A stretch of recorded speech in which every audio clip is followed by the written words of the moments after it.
ಪ್ರತಿಷ್ಠೆಯ ರಾಜ್ಯಸಭಾ ಸಮರಾಂಗಣಕ್ಕೆ ಬಿಜೆಪಿ ಅಚ್ಚರಿಯ ಅಭ್ಯರ್ಥಿಗಳನ್ನ ಘೋಷಣೆ ಮಾಡಿದೆ.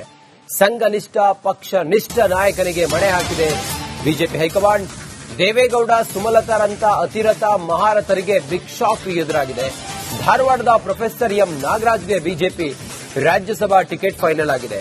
ಹಳೆದು ತೂಗಿ ಅಚ್ಚರಿ ಅಭ್ಯರ್ಥಿಗೆ ಅವಕಾಶವನ್ನ ಬಿಜೆಪಿ ನೀಡಿದೆ. ರಾಜ್ಯಸಭೆಯನ್ನ ಪ್ರವೇಶಿಸದಿರಲು ದೇವೇಗೌಡರು ನಿರ್ಧಾರ ಮಾಡಿದ ಹಿನ್ನೆಲೆಯಲ್ಲಿ ಈ ತೀರ್ಮಾನವನ್ನ ಬಿಜೆಪಿ ಹೈಕಮಾಂಡ್ ತೆಗೆದುಕೊಂಡಿದೆ. ಮಾಜಿ ಪ್ರಧಾನಿಯ ಬದಲು ಸಾಮಾನ್ಯ ಕಾರ್ಯಕರ್ತನಿಗೆ ಟಿಕೆಟ್ ನೀಡುವಂತ ತೀರ್ಮಾನವನ್ನ ಮಾಡಿ ಟಿಕೆಟ್ ಅನ್ನ ಇವರಿಗೆ ನೀಡಿದೆ. ಮಾಜಿ ಪ್ರಧಾನಿ ದೇವೇಗೌಡರು ನನಗೆ ಟಿಕೆಟ್ ಬೇಡ ಅಂತ ಹೇಳಿ ಬಹುಶಃ ಬಿಜೆಪಿ ಹೈಕಮಾಂಡ್ ಮುಂದೆ ಹೇಳಿರಬೇಕು, ಬಿಜೆಪಿ ನಾಯಕರ ಮುಂದೆ ಹೇಳಿರಬೇಕು. ಈ ಕಾರಣದಿಂದ ಬಿಜೆಪಿ ಹೈಕಮಾಂಡ್ ಇಂಥದ್ದೊಂದು ತೀರ್ಮಾನವನ್ನ ಮಾಡಿದೆ. ಬಿಜೆಪಿಯ ರಾಜ್ಯಸಭಾ ಟಿಕೆಟ್ ದೇವೇಗೌಡರಿಗೆ ಮಿಸ್ ಆಗಿದೆ, ಸುಮಲತಾಗೂ ಮಿಸ್ ಆಗಿದೆ, ಸದಾನಂದ ಗೌಡರು ಕೂಡ ಆಕಾಂಕ್ಷಿಯಾಗಿದ್ರು, ಅವರಿಗೂ ಕೂಡ ಸಿಗಲಿಲ್ಲ. ಈಗ ಬಹಳ ಅಚ್ಚರಿಯ ಹೆಸರನ್ನ ಬಿಜೆಪಿ ನಾಯಕರು ಇಲ್ಲಿ ಘೋಷಣೆ ಮಾಡಿರೋದು. ಅವ್ರು ಯಾರು ಕೇಳಿದ್ರೆ ಧಾರವಾಡದ ಪ್ರೊಫೆಸರ್ ಎಂ ನಾಗರಾಜ್ ಅವರಿಗೆ ಬಿಜೆಪಿ ರಾಜ್ಯಸಭಾ ಟಿಕೆಟ್ ಈಗ ದೊರೆತಿದೆ.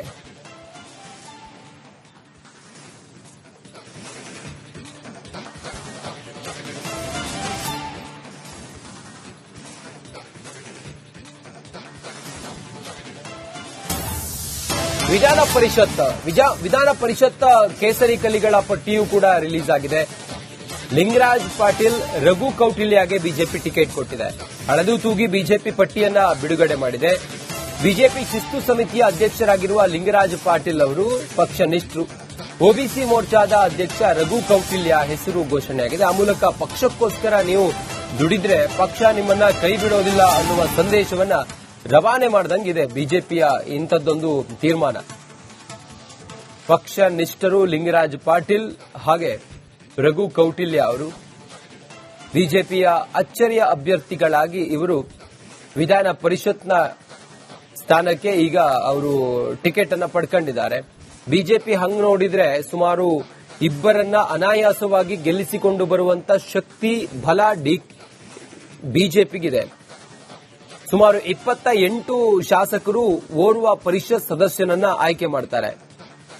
ಬಿಜೆಪಿಯಲ್ಲಿ ಶಾಸಕರ ಬಲ ನೋಡಿದ್ರೆ ಇಬ್ಬರನ್ನ ಗೆಲ್ಲಿಸಬಹುದು.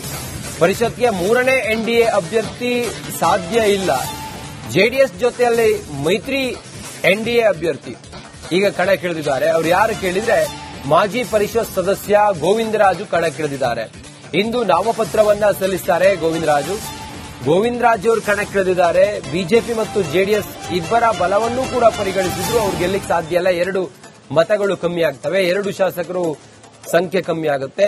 ಏನೋ ಲೆಕ್ಕಾಚಾರದೊಂದಿಗೆ ಬಿಜೆಪಿ ಗೋವಿಂದರಾಜು ಅನ್ನ ಕಣಕ್ಕಿಳಿಸಿದ್ದಾರೆ. ಬಿಜೆಪಿ ಅಂತ ಹೇಳಿದ್ರೆ ಎನ್ಡಿಎ ಮೈತ್ರಿಕೂಟ, ಜೆಡಿಎಸ್ ಮತ್ತೆ ಬಿಜೆಪಿ ಮೈತ್ರಿ ಪಾರ್ಟ್ನರ್ಗಳು ಗೋವಿಂದರಾಜು ಅವರನ್ನ ಕಣಕ್ಕಿಳಿಸಿದ್ದಾರೆ. ಅನಾಯಾಸವಾಗಿ ಇಬ್ರು ಗೆಲ್ಲಬಹುದು. ಬಿಜೆಪಿಯಲ್ಲಿ ಜೆಡಿಎಸ್ನಲ್ಲಿ ಬಹಳ ಕಮ್ಮಿ ಇದೆ. 28 ಸ್ಥಾನವನ್ನ ಅವರಿಗೆ ಕ್ರಮಿಸೋದಕ್ಕೆ ಸಾಧ್ಯವೇ ಇಲ್ಲ. ಅವರಲ್ಲಿ ಇರುವಂತಹ ಶಾಸಕರ ಸಂಖ್ಯೆಯೇ 18. ಬಿಜೆಪಿಯ ಉಳಿದಿರುವಂತಹ ಸುಮಾರು 7 ಜನ ಶಾಸಕರು ಒಟ್ಟು ಸೇರಿದ್ರೂ ಕೂಡ ಸಾಧ್ಯ ಆಗೋದಿಲ್ಲ. ಅದೆಲ್ಲದರ ಹೊರತಾಗಿಯೂ ಕೂಡ ಈಗ ಜೆಡಿಎಸ್ ಮತ್ತೆ ಬಿಜೆಪಿ ಒಟ್ಟಾಗಿ ಗೋವಿಂದರಾಜು ಅವರನ್ನ ಕಣಕ್ಕಿಳಿಸಿರೋದು ಏನ್ ಲೆಕ್ಕಾಚಾರ ಇದೆಯೋ ಅನ್ನೋದನ್ನ ಕಾದು ನೋಡಬೇಕಾಗಿದೆ.